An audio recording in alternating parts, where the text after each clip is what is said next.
welcome to In the Studio Curatorial Notes Part 2. And today we will be visiting artist Melany Nugent-Noble. Melany has done a couple of projects for us at the Lake Country Art Gallery, including Moon Picnic in the summer of 2016, which consisted of a large illuminated moon suspended in our large Manitoba maple tree outside of the art house, and underneath the moon was a bench was placed for visitors to come and sit underneath the moon to view the moon, take in the moon, and to contemplate. We have Melany again in the gallery in January of 2018. This is an installation called Third Beach, and it's a collaboration with artist Trent Noble. This installation consisted of a virtual campfire in the middle of the Lake Country Art Gallery, and visitors were welcome to come in to sit and to view the fire. The fire started out as a small campfire, and in a 20-minute loop it went into a large roaring fire. The piece itself was quite mesmerizing, just watching the light dance on the fire, as well as the shadows that were cast around the fire and onto the walls. Melany Nugent's art practice is quite vast and diverse.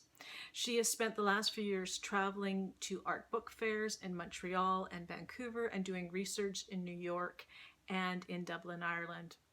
You can also find Melany at the Alternator Gallery in Kelowna as well. So let's go and join Melany right now and see what projects she is currently working on. Hi there, this is Melany Nugent-Noble. I hope you're all doing well at home and are all safe and healthy. I know a lot of people's lifestyles, routines, and artistic practices have all been upended by COVID-19, and I am no exception. I've had to adjust my practice and some of my projects based on everything that's going on in the world, and I thought I would share a little bit about that with you quickly. So two projects that I'm working on. The first one is one that I feel some of you might be familiar with. It's an iteration of Moon Picnic, which I first showed at the Lake Country Art Gallery in 2016 over the summer there.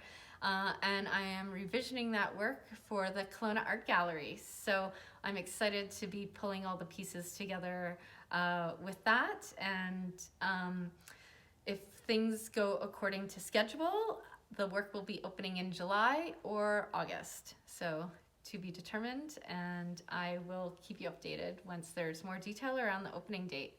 The second work that I've been doing is actually a project that's near and dear to my heart. That's called Invisible Threads Are the Strongest Ties, and it's a project where I'm making a series of beacons where if you have one and I have one and we're within proximity of each other, they'll start to glow and they'll get brighter as we get closer together. So this work has a special resonance with me right now, just at this time where we're not able to have proximity with each other, but it's really nice to think about this idea of having something that connects us to another person, even though we can't be in the same physical space. That being said, on the development side, I've kind of hit a few different, not roadblocks, but I've had to really problem solve. And so one of the things in the past, I was making kind of the shells for these beacons out of cedar. And I've got one here, but because I don't have access to the cedar right now to make these, I've had to look at doing alternate things. So I've got one made out of 3D printed material, so it's plastic. Here we go. And then I've also will be experimenting with making the same thing out of silicone. So I've ordered some silicone. So this whole process of making has really become a process of problem solving in many ways for me, and like applying creative thinking to how do I solve some of these problems around making work, and what other tools and materials and resources do I have at my disposal. that can kind of support some of the research or the ideas. And yeah, so it's been nice to kind of have a different framework or different set of rules that are defining the way that I'm making work. And these kind of new sets of rules are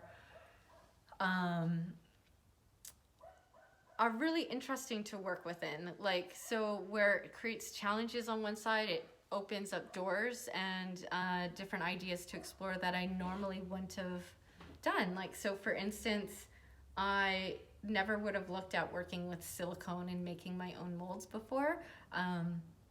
But it's something that's happening and I'm excited. So yeah, that's kind of what I've been working on is,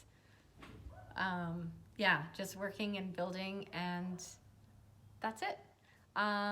Once again, thank you for letting me share my projects, and I look forward to seeing you all again soon. Thank you, Melanie. And that's the end of this episode of In the Studio Curatorial Notes. Thank you for watching, and until next time.